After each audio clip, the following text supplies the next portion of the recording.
with me.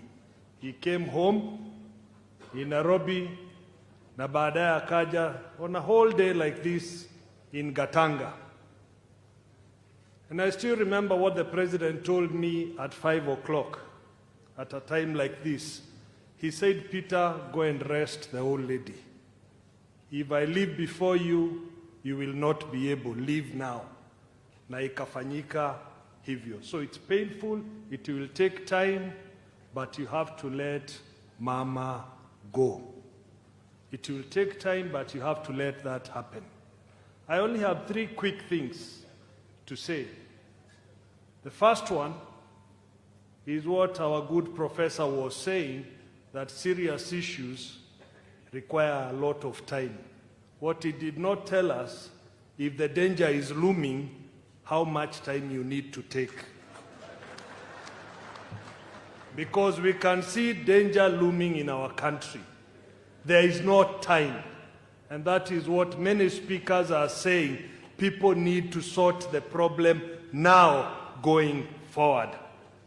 Second thing is to people of Mulembe Nation. There is too much talk about unity. Walk the talk. Decide now and walk the talk. What we say in Mount Kenya is that we want to be on the negotiating table. We will decide who from the mountain will go to the negotiating table. That is what you need to discuss as Mulembe Nation, who will go to that table. Tuko pamoja? Ya mwisho, let us be careful about prophets of doom. Prophets who talk about narratives that will not help this country. Tumesikia historia ya mama. She struggled to bring her children. Na mtoto akitokea hapo kama Mheshimiwa Musalia, he's been in national politics for 31 years, munaanza kuita yeye dynasty. Even those who are calling people dynasty have children. Will their children be dynasty? We must be very careful. We have many single parents here, sivyo? Watoto wa single parents watakuwa nini? Kenya deserves the best. And that best does not matter which family they come from, does not matter which region they come from. But Kenya deserves the best. Asanteni sana. Thank you. Asante sana, Martha. Just one small little thing. I saw Mheshimiwa Masinde, chairman of the Western Council of Elders. I also know that the chairman of Kikuyu Council of Elders and his team are also here. Thank you. Thank you.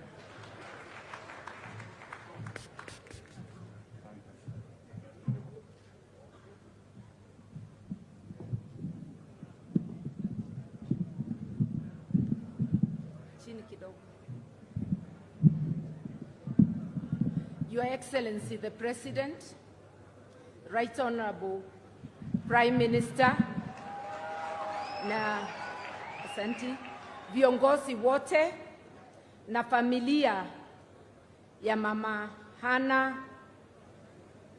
ikiongozwa na rafiki yangu na ndugu yangu Musalia Mudavadi na Mama Tesi Mudavadi. Tuko hapa leo kama marafiki wa hii boma, tukisimama na wao siku ya kupatia mama heshima ya mwisho. Sikujua mama, lakini naona kama nilimjua, sababu yale mmesema juu yake nimeiona kwa ndugu yangu Musalia. Kwa hivyo tunaweza sema mama alifanya kazi yake kama mama vizuri. Ametuachia kiongozi wa maana, and even your siblings, because I've seen some of them in functions. Your mom did her bit. Leo tuko hapa, lazima tujiulize kama sisi tumefanya ile tunahitajiwa tufanye. Leo tumeungana hapa kama Kenya yote kusimama na hii familia kwa ile kazi nzuri mama amefanya na familia inaendelea kufanya. Lazima tujiulize sana kama viongozi, kazi yetu tumefanya. Na kwa ile matamshi nimesikia hapa, najiuliza, je, tumeanza tena? Intolerance. We are brewing intolerance. Ukisikia mtu hataki kusikia upinzani wa chochote, hiyo si nzuri. Hata soka haiwezi chezwa kama timu sio mbili. Kwa hivyo kwa kila proposal, let us have patience of entertaining dissent. Ukipropose BBI, expect there will be people who dissent like Martha Karua. Na sio sababu, sio madharau. Sikiza ni nini inafanya mtu aseme. Watu wapatiwe vitabu, ndivyo wakati ukija wale wanapropose, na ndugu yangu rafiki yangu ni mmoja wa wale wanapropose. Akipropose anajieleza, na mimi nikipinga najieleza. Na sio nikipinga unabandikwa jina wewe mfuasi wa mwingine. Mimi ni mfuasi wa roho yangu na fikira zangu. Na tuko hapa zote tukitafuta mema ya hii nchi. Mimi naomba kitu moja. Tuangalie hali ya health, mambo ya matibabu. Ni wakati wa janga la corona na iko maradhi nyingi wa Kenya wako na shida nao. Tuangalie kama hospitali zetu za county zinaweza, can they respond to the pandemic and to the daily issues. Tuangalie hali ya education. Ndivyo mtoto wa mnyonge sawasawa na mtoto wa tajiri wote wapate nini? Elimu. Tuangalie hali ya ukosefu wa kazi, hali ya uchumi, hali ya ile mikopo tumechukua.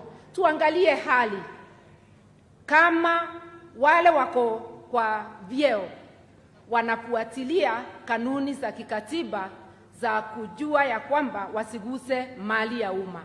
Tuangalie kiwango gani tumetekeleza katiba. Finally, I want to say this. Tunaweza leta malumbano kwa kila kitu. At the end of the day, we will have to sit down and solve the problems of this nation, including ensuring that we have free and fair elections. We have a job to do. We have come today united by the death of our mother. I want to say as leaders, and now that the president is seated here and the leaders are all here, we are running out of time. It's time we start together and tolerated difference in opinion so that we can solve the problems of this nation. May the Lord rest our mother in peace, hold the family together, and give them strength to carry on. Asanteni sana. Asante sana Mheshimiwa Martha Karua. Gumo utanisamehe. Fred Gumo, unisamehe kabisa kwa sababu saa imeenda. Stephen Kalonzo ameomba kwa sababu anakimbia kushika ndege aje atoe rambirambi. Ndugu yangu, Your Excellency, karibu.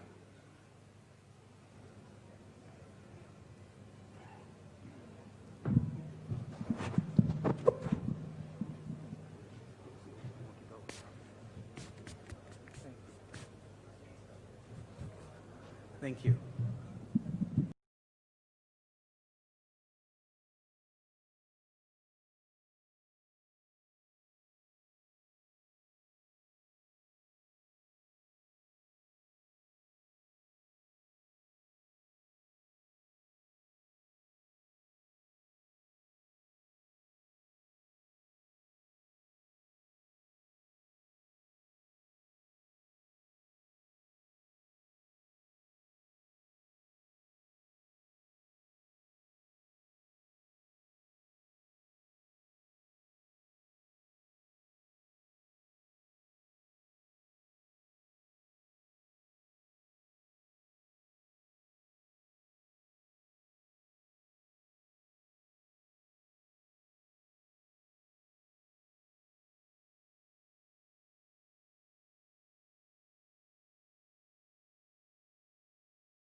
you're normally specially endowed, I beg your pardon.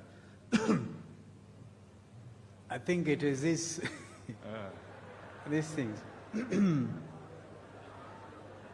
Nilizungumza Nairobi, na kwa sababu ya wakati kwenda mno, I will just summarize. Some water, please. There's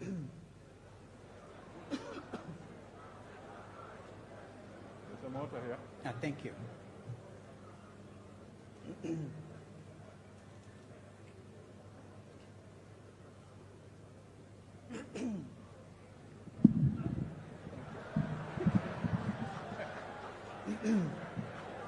These are human weaknesses. And thank you, Madam. I was actually telling Musalia, when you are the last born, and particularly following girls, you're especially endowed. Because everything, all the dowry will come to you. But there's something, God looks upon you with special favor. You attended my late father's funeral. And I remember when I lost my mother, even our brother, President Uhuru, came all the way.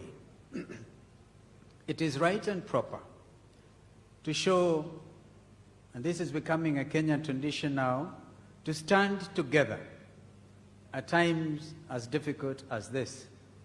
But I think has also been observed to stand together even in times of other challenges. Our friend Peter Kenneth has just spoken, I agree with you entirely. What do you do when you are faced with a real challenge? You cannot just sit there.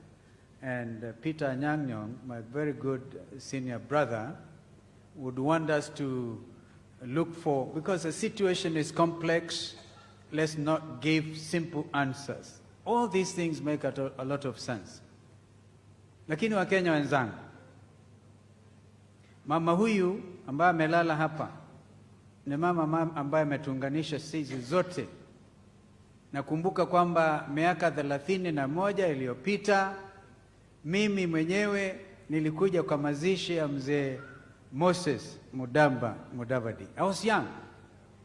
Na nakumbuka niliingia ndege moja ilikuwa ndogo kidogo in the company of mzee ambaye alisifika sana, mzee Mululu Mutisia, and over Nandi Hills, kabla ya kuland I think Kakamega airstrip, tukapata turbulence kali sana.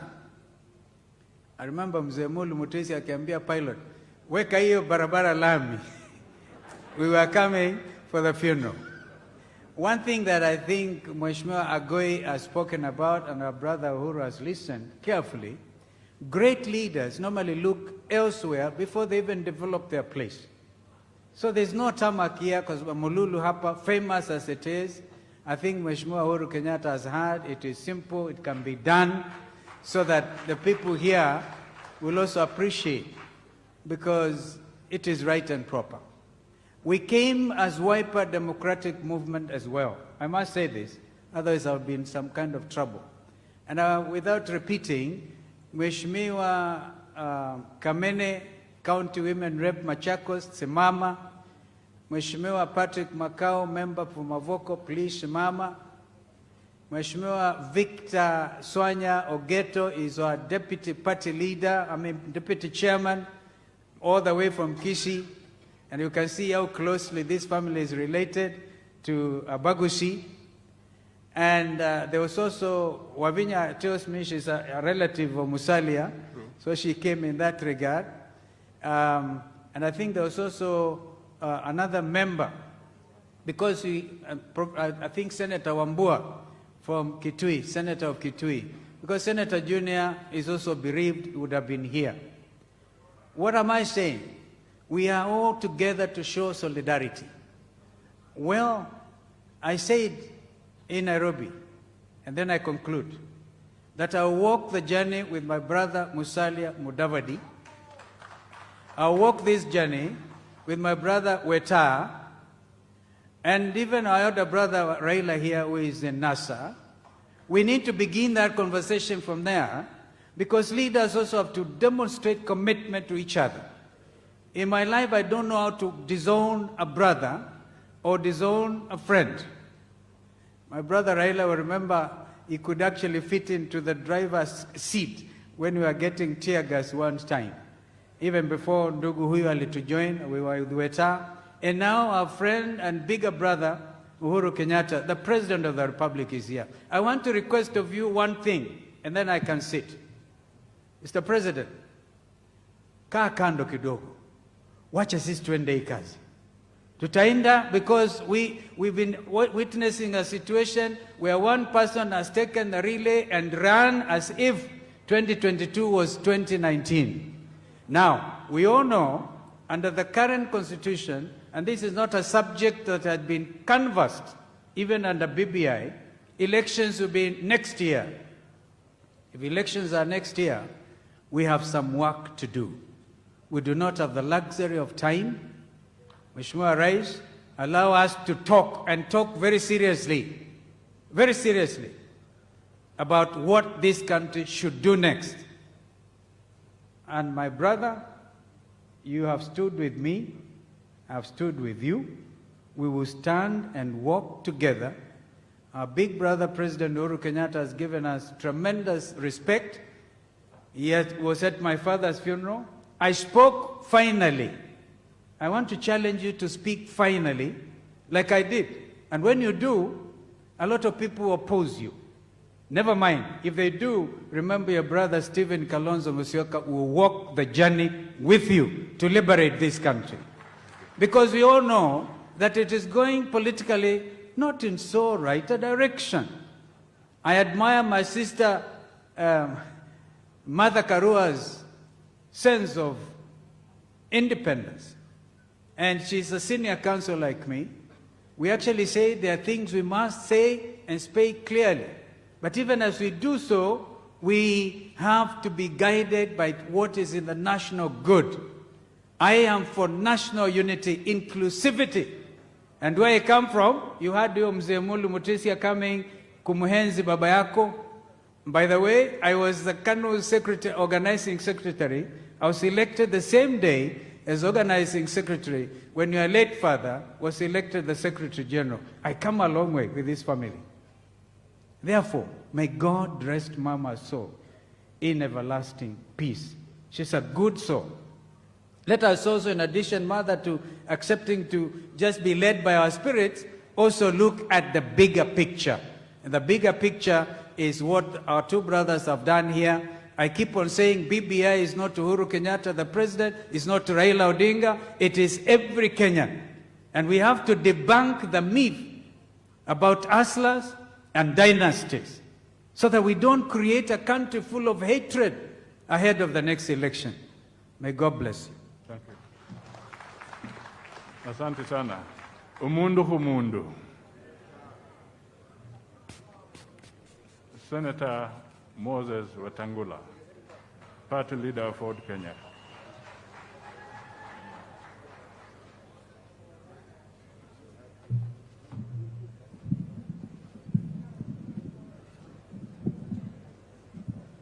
Asante sana.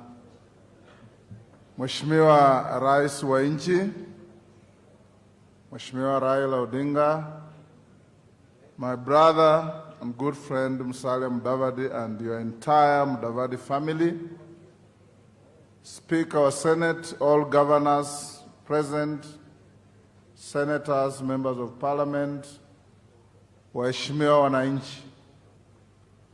Tumekuja hapa leo kutoa heshima zetu za mwisho za kipekee kwa mama yetu mzazi, mama ambaye kila mtu amesungumuza ufasaha wake, ujasiri wake, ukarimu wake.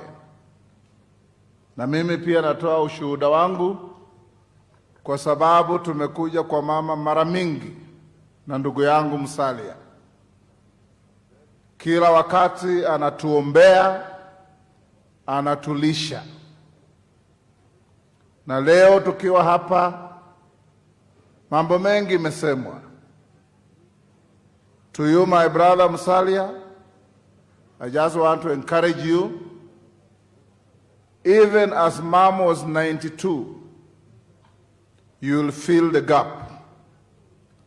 Because as the matriarch of the family, she definitely was the pillar and the strength that gave you the confidence that you walk with.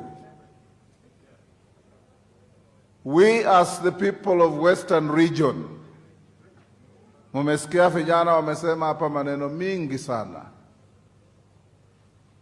Mheshimiwa Rais, I'll only point out one or two things that haven't been said. We seem to be so preoccupied with top leadership and nobody's talking about what is on the ground. Na kushukuru juzi mweka sahihi sheria ya majani chai yenye itasaidia wakulima, na hapa Vihiga tea growing is quite widespread.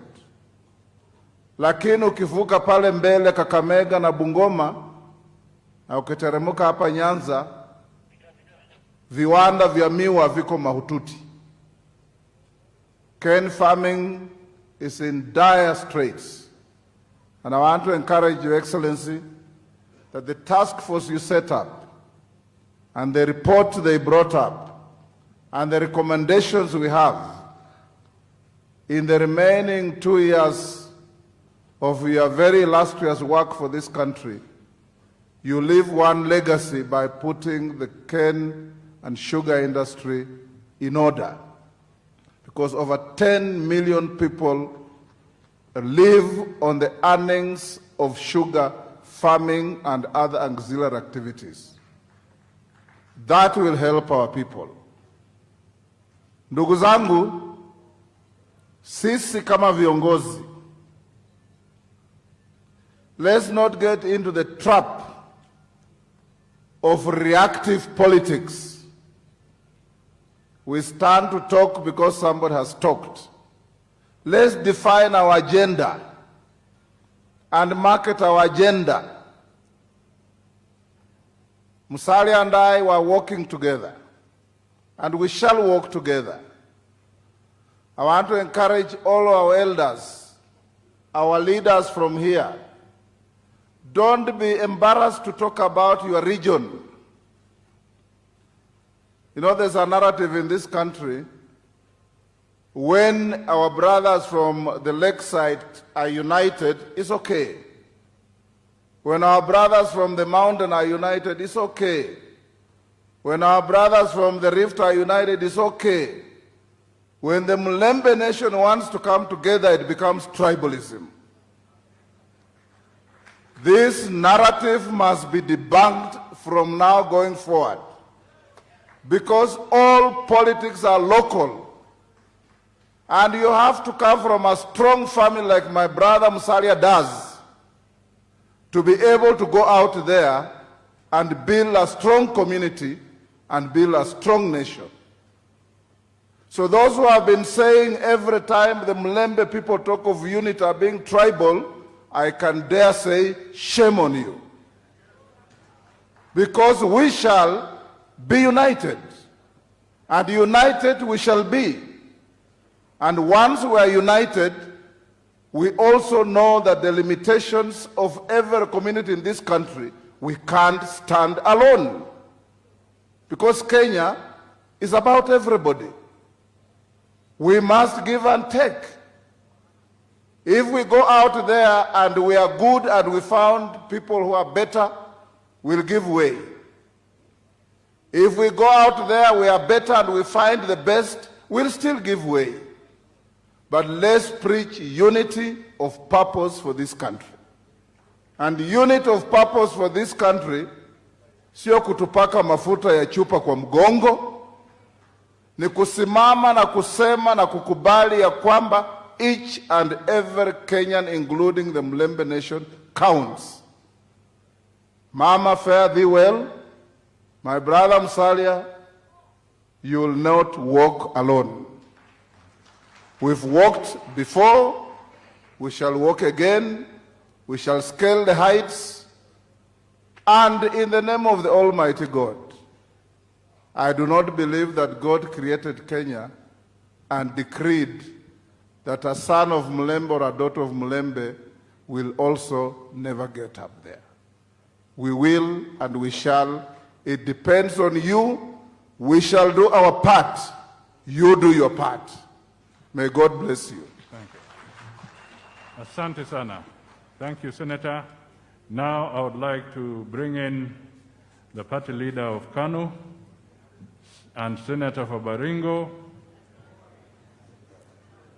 Jamugevoyo.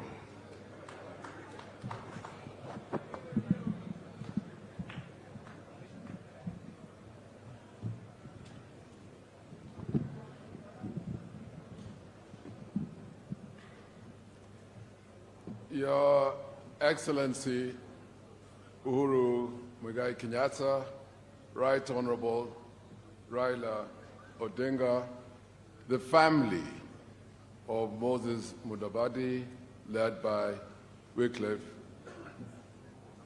Mudavadi, all leaders present here today. Mine is to bring my condolences to the family of Mudavadi, to bring the condolences of my people in Vihiga County, and to bring the condolences ya watu wetu ya chama cha KANU. Poleni sana. Mama tulimpenda. Familia ya Mudavadi na familia ya Moi tumetoka mbali. Mzee Moi na mzee Moses Mudavadi walijuana tangu 1940s. Na urafiki yao ilianza huko nyumbani Baringo wakati Moses Mudavadi alikuwa district education officer. Hata mama mdogo ya familia hii anatoka huko kwetu Baringo. Na nilimejua hii familia, urafiki ya mzee na Moses, na hiyo rafiki iliendelea na ikashika mimi na rafiki yangu Musalia Mudavadi. Na pia Mungu ya ajabu, rafiki iliendelea pia na ikashika watoto wetu Moses na ndugu zake na Morinde msichana ni rafiki ya watoto wangu. So huyo umoja na urafiki na upendano inaendelea kwa hii family. So wakati ndugu yangu alipoteza mama wetu, tulisikia uchungu sisi zote. Wakati tulikuwa nakuja hapa, huyu mama ambaye anapumzika hapa hakukuwa na ubaguzi. She treated us the same way she treated her own children. Lakini nilijua mama alimpenda Musalia sana sana. Pole ndugu yangu, pole pole. Nikimaliza yangu ningependa niseme hivi. Umoja, and many people have talked about this, umoja ya jamii ya Waluya ni ushindi wenyu. Nilisema in 2014 wakati tulikuja hapa kwa mkumbusho ya mzee Moses, without unity ya jamii ya Waluya utapata ushindi. So tafadhali fanyeni kazi juu chini, uhakikishe kama jamii ya Waluya wameshikana, wamekuja, wamekaa kitu kimoja, and take your rightful place in the political banquet table. Ninawasi, ninaomba. Mwenyezi Mungu awabariki, kwa sababu ulitueleza ungependa kupumzisha mama mapema, so sitasema mengi. Mwenyezi Mungu awabariki hii family na Mungu akae mbele na nyinyi. Asanteni sana. Asante sana Senator Gideon Moi. Ningependa familia yetu ambayo inatoka Baringo, wakilishi ambao wako hapa wasimame kidogo. Pahali wako wapunge mkono. They are here?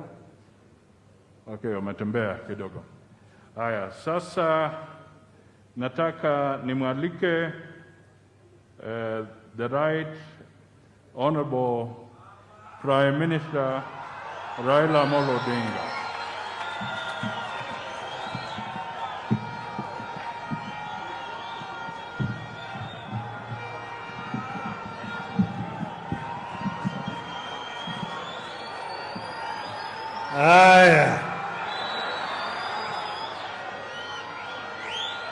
ndugu yangu Musalia Mudavadi, familia ya Moses Mudavadi, ndugu yangu Rais Uhuru Kenyatta na viongozi wote na wananchi wote, mrembe handi.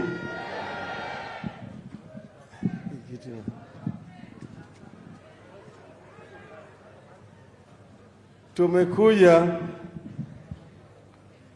kuomboleza Mama Hannah. Nilimwambia ndugu yangu hapa kwa mimi najua uchungu ya kupoteza mama. Mimi mama yangu alifariki nikiwa huko ndani, na nikapata habari baada ya miezi mitatu. Sasa mimi najua mama ameenda, na mzee alitangulia miaka 31. Sasa umeingia katika hii kambi yetu ambaye mama na baba wote wameenda. Umekuwa sasa mtu mzima. Sasa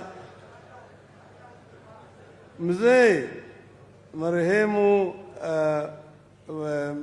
Moses ndiye nilijua kwanza, na yeye alikuwa rafiki sana ya baba yangu Jaramogi. Yeye alikuwa anaita mimi Udo Siepna, mtoto ya rafiki yangu. Wakati ambaye Jaramogi alikatazwa kusimama kwa KANU, yeye ndio akamwambia sekretari yake PS Bwana Jobo Mino ati aende kwa Jaramogi andike barua. Jaramogi akaandika barua akanipatia mimi, na mimi nikakuja naye na Job tukaenda kwa ofisi yake. Akaenda kujaribu lakini hakuvua dafu. Kwa hivyo tumetoka mbali sana. Hapa nilikuja hapa kama mimi mtoto mdogo. Wakati zamani ambayo kulikuwa na siasa hapa ya KANU na KADU. Eneo hii ya Western kubwa ilikuwa ni KADU. Lakini hapa ambayo tuko hapa ilikuwa KANU. Hata Busia vile vile mingi yake ilikuwa KANU. Ndio sababu J.D. Otiende akawa waziri wa kwanza katika cabinet ya kwanza ya Kenya. Alafu tulikuwa hapo na mzee Fred Omido, najua yuko hapo ndani. Peter Kibisu ako pale.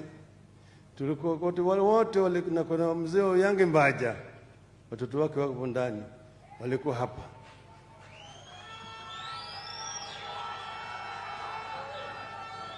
Na kumekuwa kila mara kwa mara umoja ya watu wa kutoka eneo hii, ikiwa kama wanapigana kwa mambo ya haki na kweli.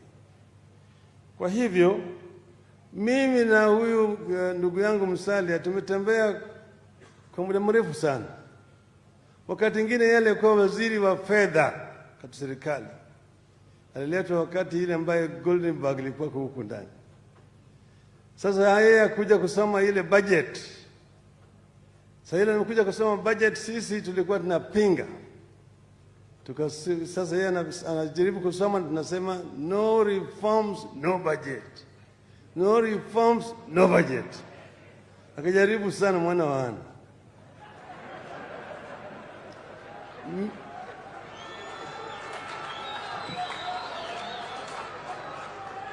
Mimi na yeye tunajuana. Yeye ananiita mimi mwana wa Mary, mimi naita yeye mwana wa Hannah. Alijaribu sana wakati huo, kulikuwa chaos katika bunge, lakini yeye alijaribu, hakusurrender, hata hakutingizika. Anasoma na sisi tunapiga kelele mpaka akamaliza. Baadaye nikaja, tukaungana pamoja NDP na KANU, tukatengeneza new KANU. Wao wakachaguliwa kule kama naibu vice president Musalia, ndugu yangu Uhuru huyo, Kalonzo, Noah Katana Ngala, na mimi nikawa katibu mkuu wa chama. Baadaye wakati Moi akasema ati yeye anaona kama Uhuru ndiye anatosha, nikamwambia mzee, nataka tuende kule Kasarani tuwe na delegate conference wateue. Akasema pana, yeye tayari ameshateua. Tukawa na Musalia, tukaanza rainbow pamoja. Natembea na Musalia, tunaenda mahali mingi tukitembea juu ya mambo ya rainbow, mpaka tukaja hapa kuzika Bwana Dagala.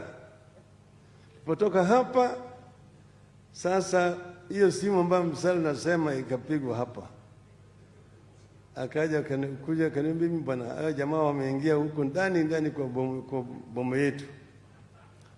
Sasa mimi nataka kumwambia yeye, sasa mimi narudi upande ile nyingine. Akatoacha sisi, wakati mimi nilikuwa nataka kusema Musalia tosha.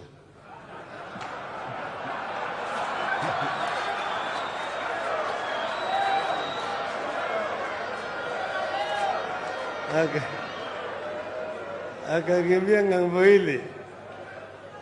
Sasa wakawa na ndugu yangu pande ile, mimi nikasema Kibaki tosha. Tukatembea pamoja, kaendelea namna hiyo, na nyinyi yale yalifanyika. Baada ya haya tukaja ile katiba 205, tukaja pamoja na hii. Kutoka hapo sasa ikafika 207, akaja pamoja, tukaungana pamoja, tukatembea pamoja. Kufika 2013 akaenda ngambo yake pande ile na mimi pande nyingine. Tukawa na code, ndugu yangu Weta na Kalonzo. 2017 tena tukakuja pamoja na yeye na hao wengine ndugu yangu wote. Kwa hivyo tumetembea pamoja kwa muda mrefu. Hata ndugu yetu huyo Uhuru tulikuwa naye 205, tukawa pamoja. Tulipofika 207 akatuambia sisi, ili mawimbi ya Kibaki iko ngumu sana kule kwangu, wache mimi niende ng'ambo ile, tutakutana huko mbele. Tukaenda waje, yeye akaenda kule. Kwa hivyo sasa pale tuko tunaelekea hiyo 2017, mnaona yale ilifanyika. Baadaye tukaenda hata mpaka mahakama kafanya. Tukamwambia jamaa, sisi sasa tuongee, wakakataa. Watu wetu wakaanza kufanya maandamano, kususia chakula, kususia makampuni, mambo yakaenda mrama. Kaenda kama tukasema kama ni mbaya ni tuende Uhuru Park. Tulienda Uhuru Park. Tulienda Uhuru Park. Baadaye sasa, baada ya kwenda Uhuru Park huko, ikawa watu wanasusia makampuni ya kununua chakula na kadhalika, na watu wanakufa kwa maandamano, kwa giza. Wengine wakasema hii mambo imekuwa mbaya, sasa sisi sasa tutangaze uhuru wetu, tuchome mapicha yote ya uhuru, tuanze kutoza watu wetu ushuru na kuendelea mbele. Kuna hiyo itazambaranisha nchi. Ndio ndugu yangu akasema tuzungumze. Na mimi nikamwambia tuongee wale wote ambao walikula kepu peke yao.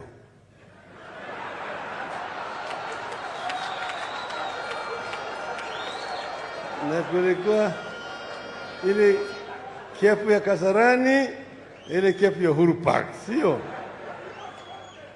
Tukaketi chini na tukaongea kwa muda mrefu zaidi, tukakubaliana, na baadaye tukawa na handshake.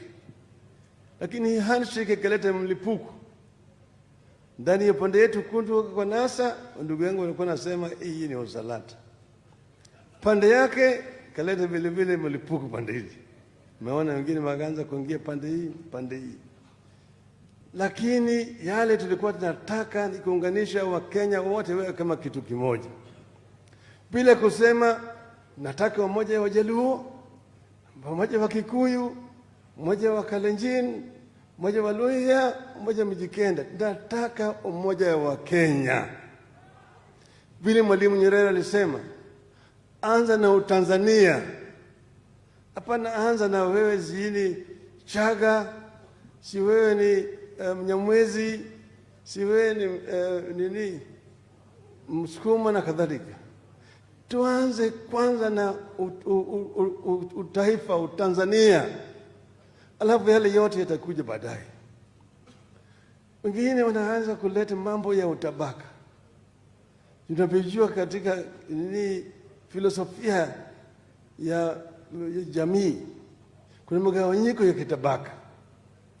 Wale ambao ni watajiri kabisa, wale ambao wanamiliki njia ya kuzalisha mali wanaitwa wabepari. Alafu yule mashamba makubwa makubwa anaitwa mkabaila. Yule biashara wa kijumla mbwanyenye. Yule mtu wa kawaida ambaye anatafuta mshahara, huyo ni mkabwela. Alafu yule ambaye hawezi kutosheleza mahitaji yake anaitwa maskini. Yule ambaye hana chochote, hawinde, anaitwa mfukara. Sasa wengine wanaanza kuleta mambo ya ufalme, ati dynasties na kadhalika. Angalieni historia ya Uhuru.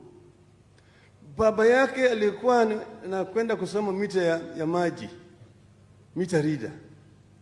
Akaenda Ulaya, akaja akarudi hapa, akashikwa, akafungwa.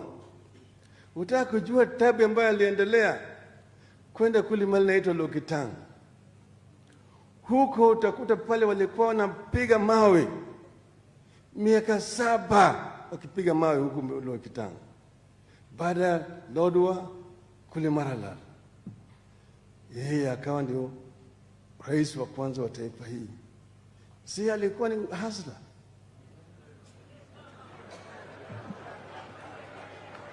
Nyayo alitoka kule Sacho, angalieni huko juu kule milimani, ufukara tupu. Akachukuliwa na wamishonari, akaenda akasoma. Baadaye akaja akawa kama rais wa taifa hii. Sio ni mfukara, sio ni hasla. Jaramogi Oginga Odinga hangeweza kusoma ikiwa kama hangekuwa mzungu mmoja anaitwa Carey Francis hapo Maseno. Maana yake baba yake alikuwa hawezi kulipa karo ya shule. Kibaki alifutwa kwa shule kwa ukosefu ya karo ya shule.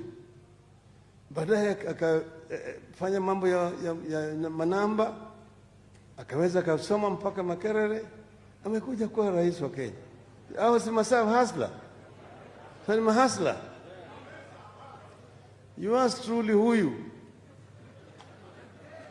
Wakati ingine nilipokuwa kule ndani nilikuwa najulikana kama namba 15423. 15,425. Hiyo ndio ilikuwa jina langu ndani huko ndani.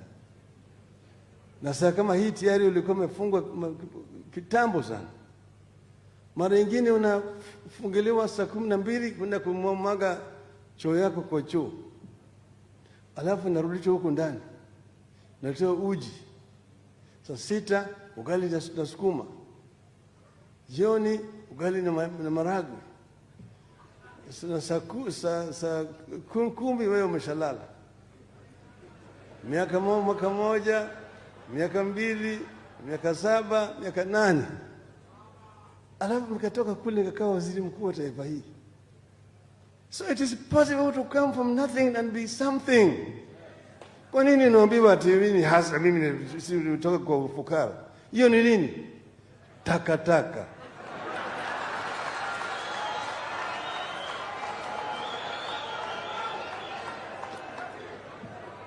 Ile kitu tunataka kama Kenya ni kuunganisha nchi hii. Nimeishi Ujerumani miaka 8. Kulikuwa na mtu kule Ujerumani alikuwa anaitwa Adolf Hitler. Alitoka wakati ambaye kulikuwa na shida kiuchumi kama wakati hii ya corona. Akaanza kuongea propaganda ya kujaribu kupotosha watu. Myahudi ni adui yenu. Myahudi mzuri ni ile ambaye amekufa tu. Hata yule ambaye amekufa mfupa yake kwa ruza utakufa. Kwa hivyo akamwambia Wajerumani, mpatie mimi miaka 10 na nitapatia nyinyi Ujerumani mpya. Give me 10 years and I will give you New Germany. Ndio hiyo alisema. Baadaye akajipata vijana wanamfuata, wakampatia Ujerumani. After 10 years, Germany was in ruins, in tatters. Kwa hivyo hii propaganda ya kusema mimi ndio nitaleta ukombozi, ati vijana, hii ni vijana wa mahaslas watakuwa ndio viongozi, watachukua uongozi wa nchi hii, utaendelea mbele. Lile mbona hawakumpatia mahasla kule Matungu nomination, au kule Kabuchai au Nairobi? Mambo ya wilbaro haiwezi kuleta ukombozi katika taifa letu.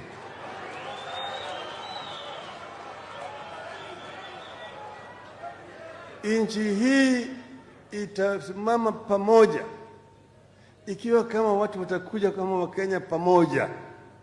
Let us come to Kenya together as Kenyans. Let somebody not come there representing the Luo nation, representing the Kisii nation, representing the Luhya nation, representing the Kamba nation, the Kikuyu nation. Let us come as Kenyans and talk as Kenyans. That is what will deliver the dreams of the founding fathers of our nation. We'll be able to build a united Kenya where plenty is found within our borders. Hiyo ndio tunataka, na hiyo ndio mimi na ndugu yangu Uhuru Kenyatta tunasimamia. One united Kenya, not a Kenya that consists of compartments of tribes and ethnic groups. Hiyo peke yake. May the Lord rest Mama Hannah's soul in eternal peace.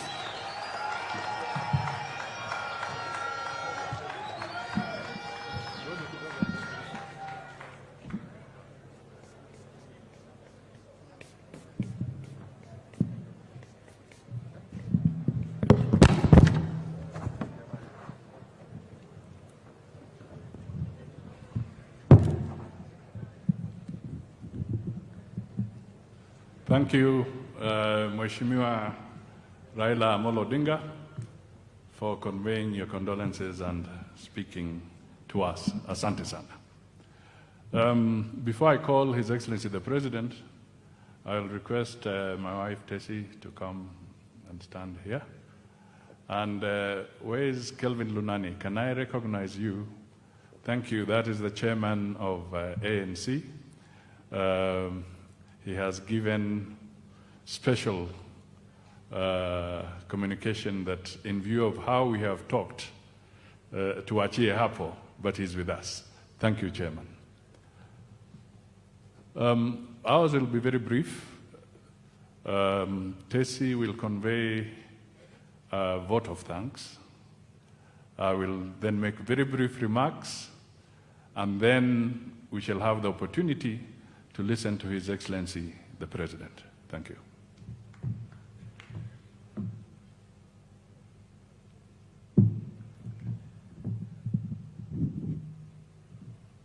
Thank you.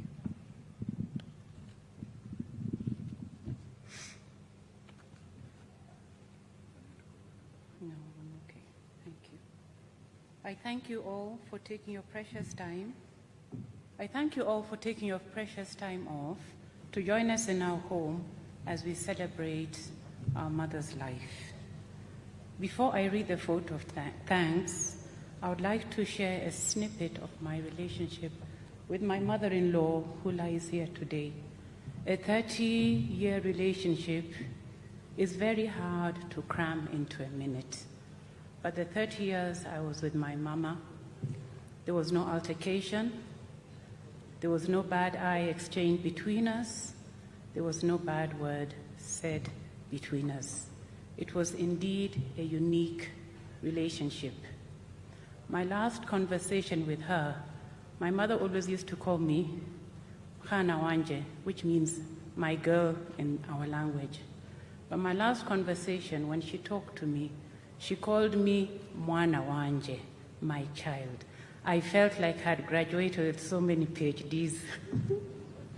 Anyway, our vote of thanks is a tad long because we have received so much goodwill from people across the board. I would first like to thank the doctors and all the staff who looked after Mama while she was at the Nairobi hospital, and all other doctors and staff who have looked after her for the whole time she was sick. All friends who called, visited, or prayed with the family while Mama was sick. We all would have wished to see her stay with us on this part of life for a little longer, but we believe that she has gone to a better place as one who knew God. Her work here on earth is over.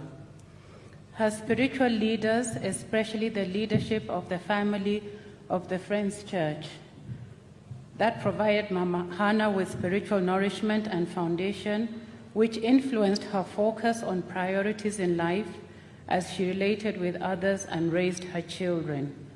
All through her sickness, she remained strong and steadfast in her faith. All her friends, far and wide, who have sent in tributes, called or visited the family members in Nairobi, upcountry, and everywhere else where family members are present, expressing support to the family and joining them in celebrating a life well lived. We shall forever treasure your acts of kindness and pray for God's favor upon your lives. Thank you.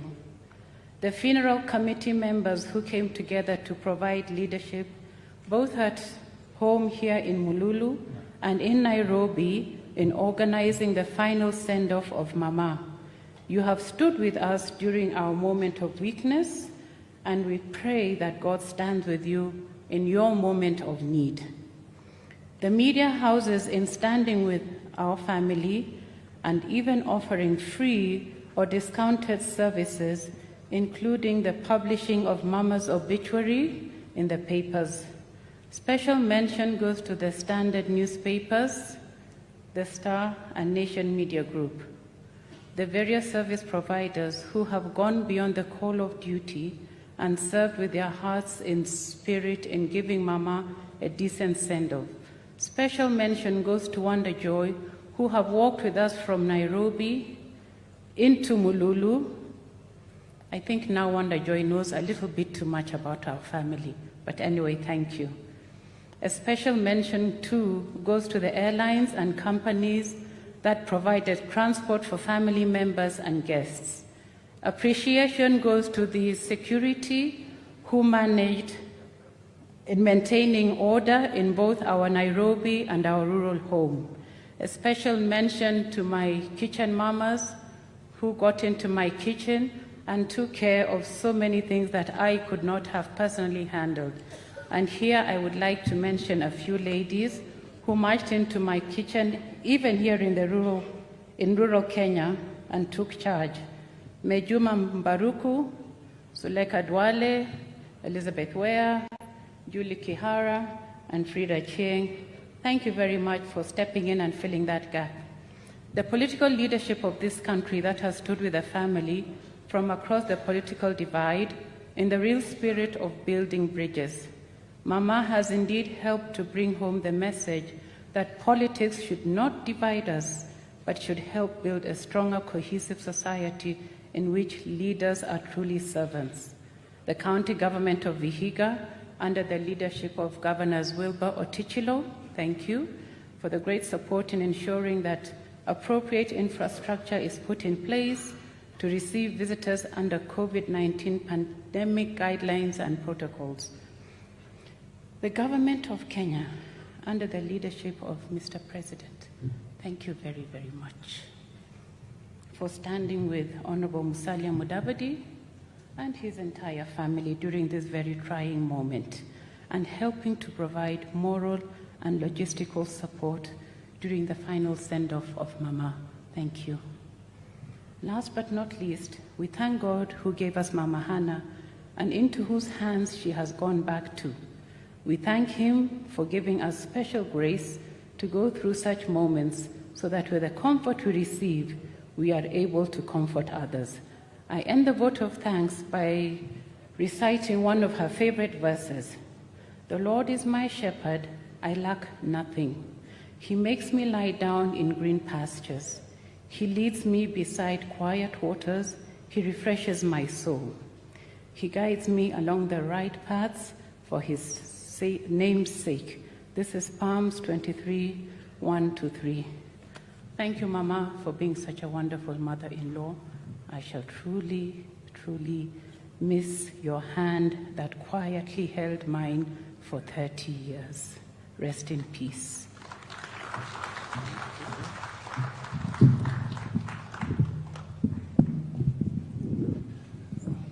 Okay. All right. Thank you. Your Excellency, before I invite you, let me also take this opportunity to say that we did also get a message of condolence from the third President of the Republic of Kenya, His Excellency President Mwai Kibaki. He sent a message to the family, and it simply is that it says that I learned of the recent passing on of the Mudavadi household matriarch, Mama Hannah Atsianzale Mudavadi, with sadness. My prayer is that the Almighty God will comfort you and grant the Mudavadi family peace only He can afford at such a moment of loss. Besides being an iconic pillar of her family, the late Mama Hannah Mudavadi was a well-respected community leader whose actions spoke louder than her words. She was a loving mother, not just to her immediate family, but also to the larger community she lived in and beyond. To her credit, Mama Hannah rendered a helping hand to many in need, effectively transforming lives and changing destinies. Her readiness to help others is an attribute to be emulated. As the Mudavadi household comes to terms with the loss of their mother and benefactor, I encourage each member of the family to take stock of the deeds of the late Mama Hannah and what she stood for. And as we celebrate her life, I urge the Mudavadis to propagate the legacy, a worthy progenitor whose thoughtful deeds will certainly outlive her. May Mama Hannah Mudavadi's soul rest in eternal peace. Signed, Mwai Kibaki. Your Excellency, there is a niece of mine who came in when my son was introducing. She's called Sabina. She's the daughter of Sarah. I think she had delayed, but she came in when the introduction had been done. Thank you. I will be very brief. Mine is to, first of all, singularly thank God for having given us a great mother. I also want to thank my family members, for we all stood together during this time, held each other's hands, supported each other, and prayed together. But God's will is above us all. I also wish to take this opportunity to single out His Excellency the President, Uhuru Kenyatta. He took this very personally indeed. In fact, we were overwhelmed, and his being here is testimony to the fact that he felt just as deep as we had felt. When the President was in his campaign in 2002, and this is the interesting thing about politics, the same propaganda machine that said Kioni did not vote for me when I stood was also in action and at work when I stood behind Uhuru Kenyatta, and they said I had become a project. But with time, maybe now you ask yourself, perhaps I was way ahead of other people. I knew somewhere along the line that destiny would give Uhuru a chance to lead this country. So, ladies and gentlemen, sometimes we are ahead of our time. And indeed, Uhuru has become president of the Republic of Kenya. I do not know whether the project tag still holds.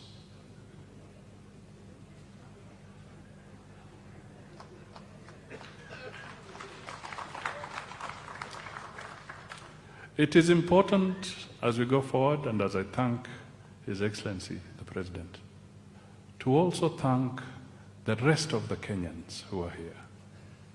They came from far and wide, all shades of life, to condole with us in Nairobi and to condole with us here. We thank you so much. You do not know the impact you have made in our lives. Some have given what in Kiluya we call zinguza. You know, Your Excellency, the Luyas, everything is a vegetable. The Kikuyus say kanyama, and the Luyas will say zinguza. Zinguza can be a bull, can be a cow. It has been delivered, but Luyas call it zinguza. We thank all of you. You have been with us. I cannot single out all the names, but just to say the ones who have done it, I shall take time to convey the family's personal gratitude to you systematically a little later. I want to thank the church here. They've stood with us, the Friends Church, the doctors who have worked on Mama, the prayers along the way. It has all been a journey that we have walked together. This is very interesting. As I stand here, who would have ever known that Mama Hannah, a very simple lady, would be the focus where all the national leadership would be sitting to bid her farewell? It's unbelievable. I had never imagined this. It has overwhelmed us. Surprisingly, Mama Hannah played host to the children of Fred Kubai when this country was fighting for independence. Fred Kubai's children stayed here and went to school here in Musalia. This was their refuge under such difficult circumstances. So she held out. She taught us politics. She taught us perseverance. She taught us humility. So if I am weak because I am humble, then blame my mother. If I am weak because I'm patient, then blame my mother. If I'm weak because I have a forgiving heart, then blame my mother. If I'm weak because I don't shout when expressing my point, then blame my mother.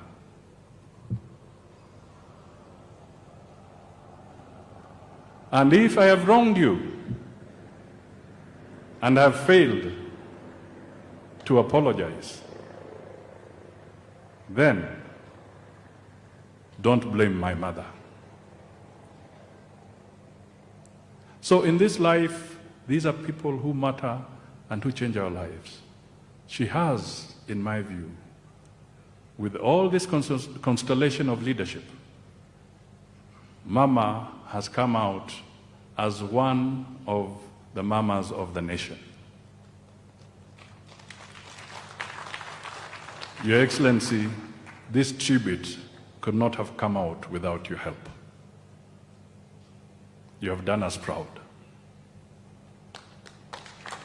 Umetujenga. Tunashukuru sana, sana, sana. The hidden hands, everybody, my colleagues, the ones who are here, tunasema asante. God bless you all. And let Mama's legacy and this moment be a moment of getting us to unite and reflect on issues so that we don't antagonize unnecessarily, but let us work together. This country is great. It can be built further. I don't think the foundation of our forefathers was on quicksand. It was a foundation built on solid rock. It is us to know how to take the next steps. Finally, Your Excellency, it would be good for me to let you know that your colleague, the President of Uganda, President Museveni, also sent a message of goodwill. I don't think it was out of vain, but partly as he reads, and he used to apparently stay in Chevakali sometimes. When things were hard in Uganda, President Museveni would sometimes hibernate in Chevakali. So he knows this terrain quite well. And when he got to know about this, he conveyed that message. So it is done. Now, ladies and gentlemen, the President has shown extreme patience to sit here right through. I would strongly invite that we all clap for him. It's Matanga, but for him, for being with us up to this time. Your Excellency, come and address these people and address the nation. Thank you so much, and God bless you.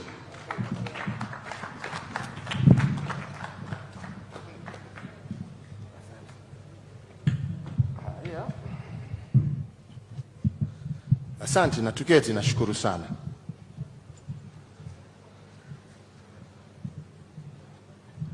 Ndugu yangu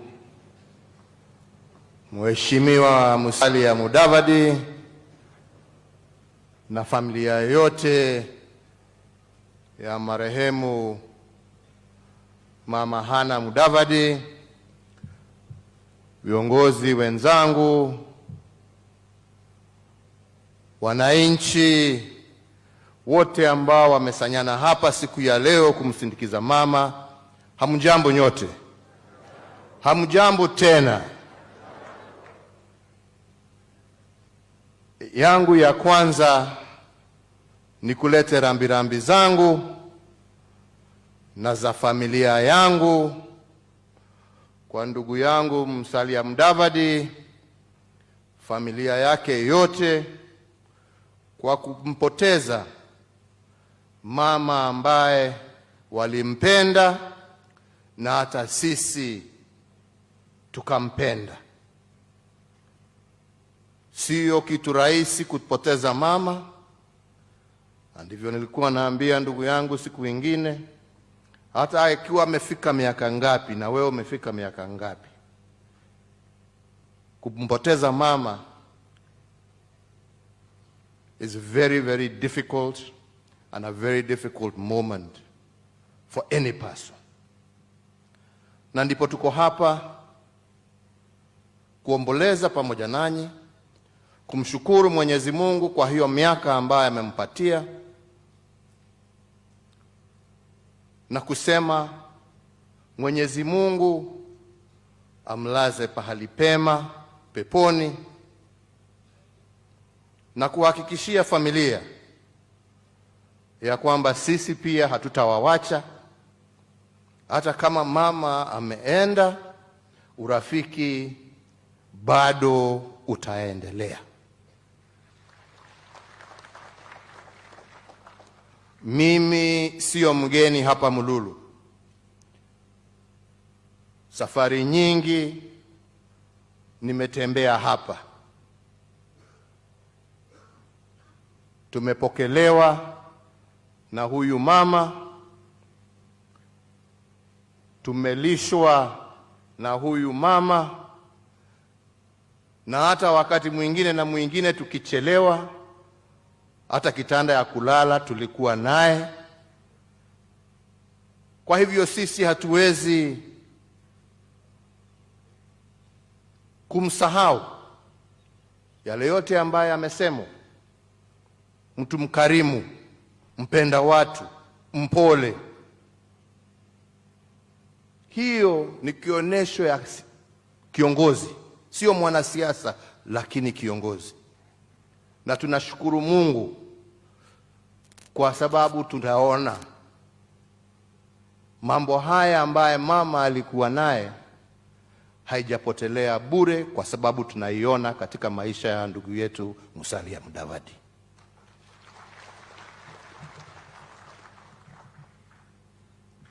Mimi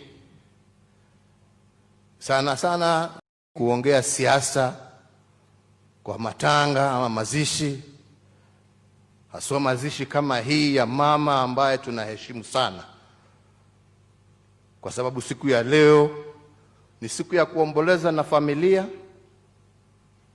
na kuwapatia moyo.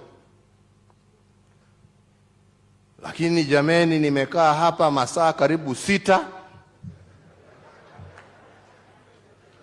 na hakuna kitu nimesikia isipokuwa siasa. Na ni sawa, ni haki yenu.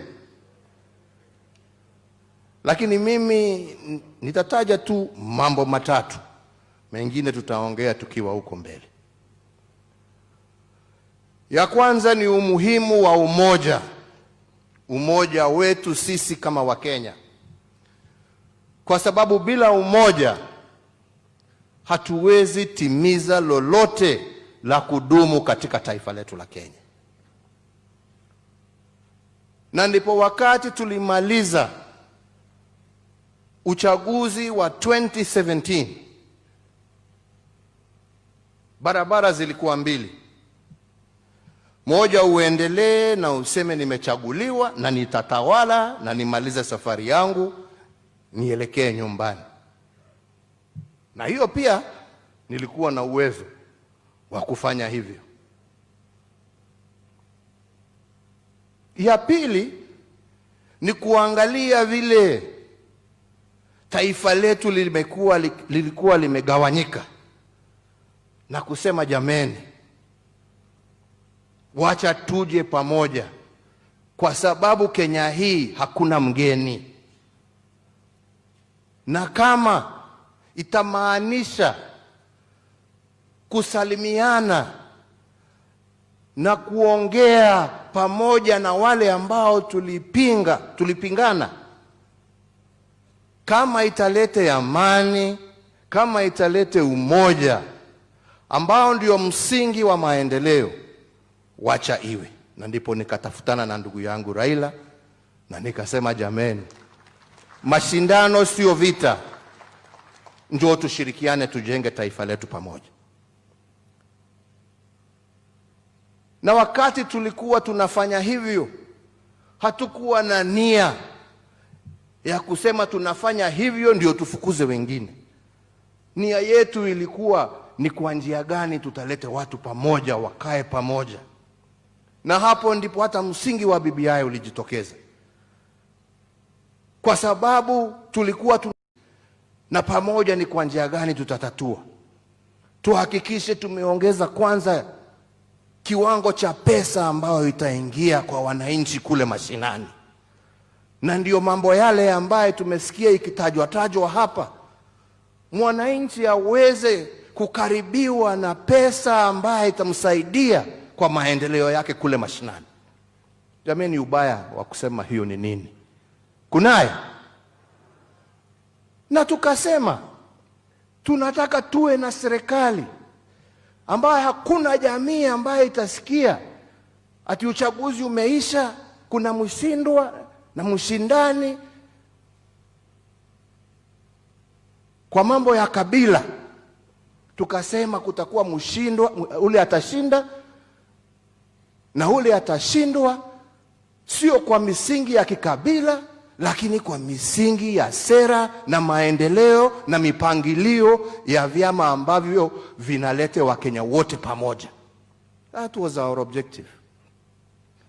Wengine wamechukua hiyo kusema sijui kuna wengine sisi hatuna haja. Mimi sina chuki na mtu yeyote, lakini hakuna mtu yeyote pia atanisimamisha kwa barabara yangu na safari yangu ya kulete Wakenya pamoja,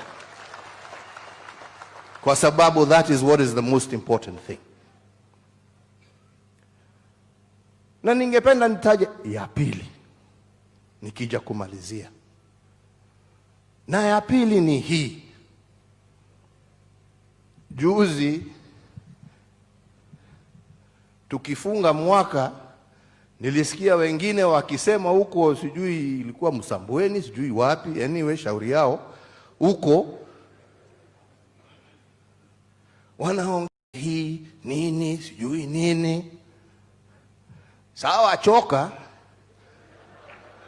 lakini kumbuka, kura sio kwa ile tumbo ambaye imekuzaa.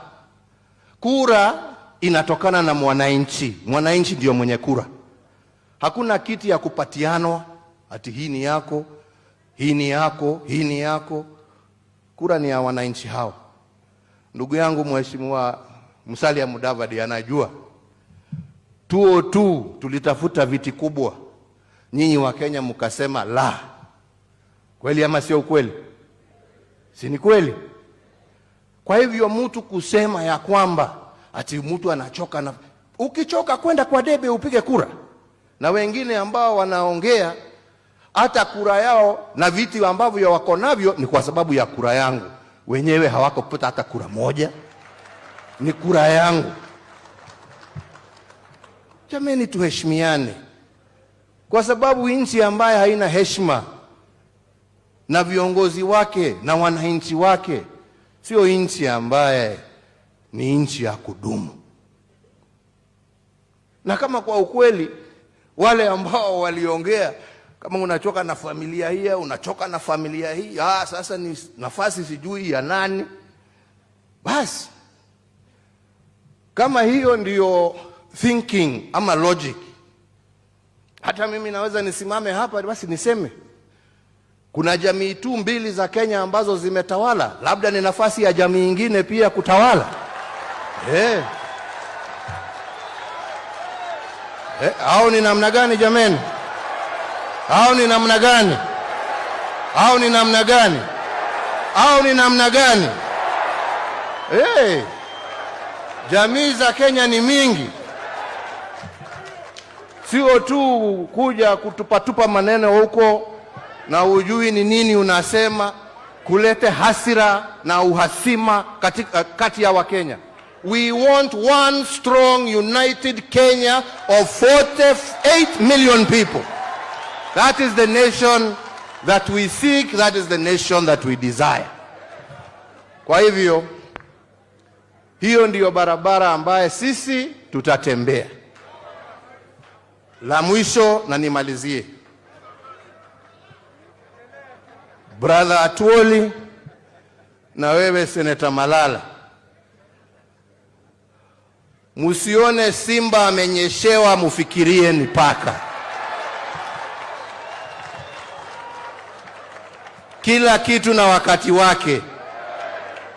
Sisi ni wana demokrasia. We believe in democracy. Watu wapiga ile wanataka kupiga, waandike ile mabarua wanataka kuandika. I am in charge of this government and I am in control of what we are doing. Tunaelewana wenzangu? Sitaki mtu wa kunilecture mimi. I know where I am and I am very clear about where I am going. Tunaelewana wenzangu? Kwa hayo machache na mengi nasema Mungu awabariki na awalinde. Asante.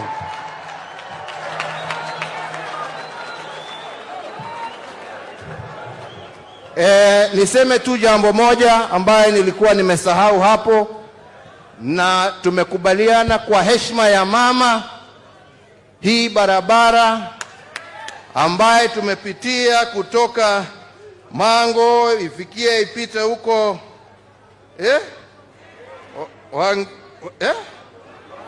Wangulo mpaka Vokoli mpaka Lushi 18 kilometers.